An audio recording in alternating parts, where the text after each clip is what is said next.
Aujourd'hui, je me lève, je prends mon café, je regarde les informations et je vois pas que le match de lundi soir, 20 PSG, il n'y a plus de prolongation.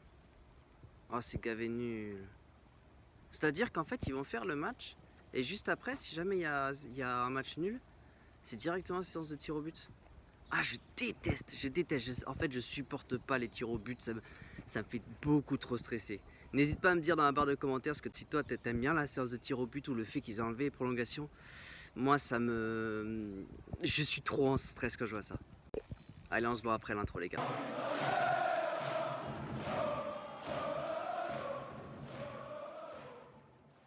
Ok la team, j'espère que vous allez bien. Du coup lundi soir, Vannes reçoit le PSG pour les 16e de finale de la Coupe de France. Le PSG qui l'a remporté l'année dernière contre Monaco 2-0, donc vainqueur de la Ligue de la Coupe de France l'année dernière. Ils ont également 14 titres, c'est les meilleurs pour la Coupe de France, c'est les recordman en fait. Bienvenue à toi dans ce briefing de Vannes PSG lundi soir. Vannes reçoit le PSG à domicile pour les 16e de la Coupe de France. N'hésite pas à t'abonner à la chaîne si ce n'est pas déjà fait, à laisser un like et un commentaire si le contenu te plaît. Le PSG arrive clairement favori à Vannes, car ils ont gagné 3-0 face à Aulnoy. Je ne sais pas trop comment ça se dit, une équipe de National 3. Malgré 2 buts sur penalty, le PSG reste quand même le grand favori. Honnêtement, avec un PSG en pleine confiance et qui aurait montré ses qualités depuis le début du championnat, je pense qu'ils auraient pu gagner peut-être un 8 ou 9-0 honnêtement. Là ça n'a fait que 3-0 dont 2 buts sur penalty, 2 buts de Mbappé et un but de Icardi. Pour parler de la composition, Neymar et Draxler restent blessés, donc ils restent à l'infirmerie pour le moment. Donc du coup ils ne seront pas alignés dans ce 11 de départ. Xavi Simons a été testé positif au Covid-19, il ne sera donc pas là non plus pour ce match. Honnêtement, de mon côté, moi j'aurais continué avec le 3-5-2 qui marche vraiment bien. Mais malheureusement, Pochettino qui est déjà sur le départ depuis quelques mois, je pense tout simplement qu'il va refaire son 4-3-3 avec Bernat, Kipembe, Marquinhos et Hakimi en défense. Et au milieu de terrain, je le verrais bien mettre un Verratti avec également un Wijnaldum et un Herrera. Je parie là-dessus. Et en attaque, il n'y a pas de doute, je vois clairement un Mbappé, Icardi, Messi. Je vois cette composition-là, même si ça ne marchera pas du tout. Après, ça reste un match de Coupe de France. On a 14 titres de Coupe de France au club. On joue contre une Nationale 2, je pense qu'il n'y aura pas de souci, mais bon. À voir ce que ça donne, à voir si Paris va réussir un petit peu à s'éclater dans le jeu, va montrer quelque chose d'intéressant. Honnêtement, à chaque fois que le PSG rentre des vacances de Noël ou quoi que ce soit, ils sont toujours un petit peu le bidou encore un petit peu rempli de champagne. Donc à voir ce que ça va donner. Au niveau des joueurs à suivre, il faut quand même se méfier de Vannes. Persico, le meilleur attaquant, âgé de 34 ans, qui a quand même beaucoup d'expérience dans l'équipe.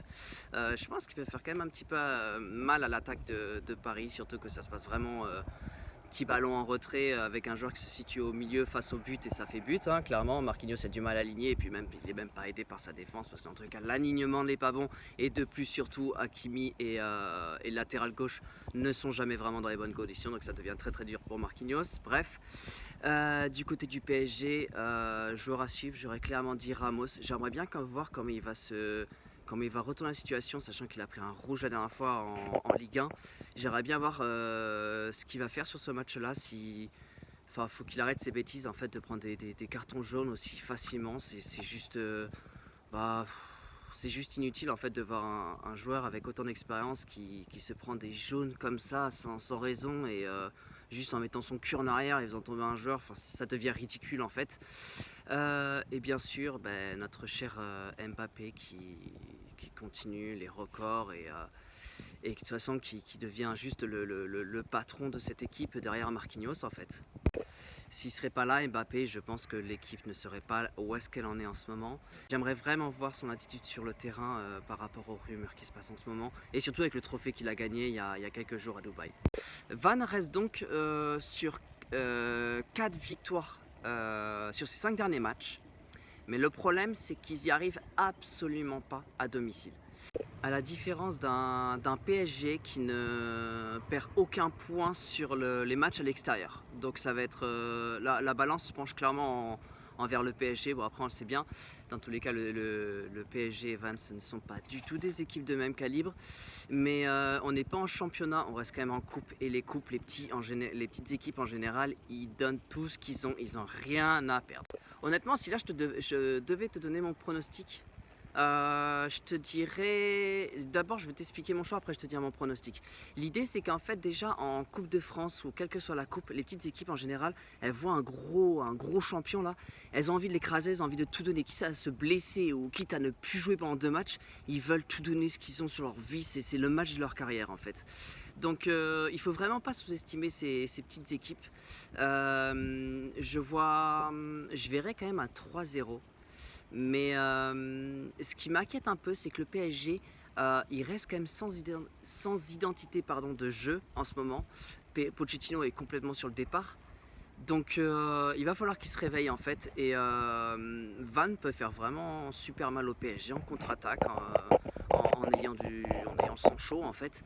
Mais ouais, je vois quand même un 3-0 pour le PSG. Je pense que ça va faire le même match que la dernière fois. Ils vont pas forcer, ils vont y aller, ils vont claquer 2 buts, ils vont claquer un dernier et puis ils vont rentrer chez eux. Voilà, c'était une petite vidéo courte du dimanche sur l'avant-match de demain soir. N'hésite pas à liker si le contenu t'a plu. On se revoit très vite et dans tous les cas, il y aura un débrief lundi soir ou mardi matin. Je te donne rendez-vous très vite dans une prochaine vidéo. À bientôt et n'oublie pas de t'abonner. Bye bye.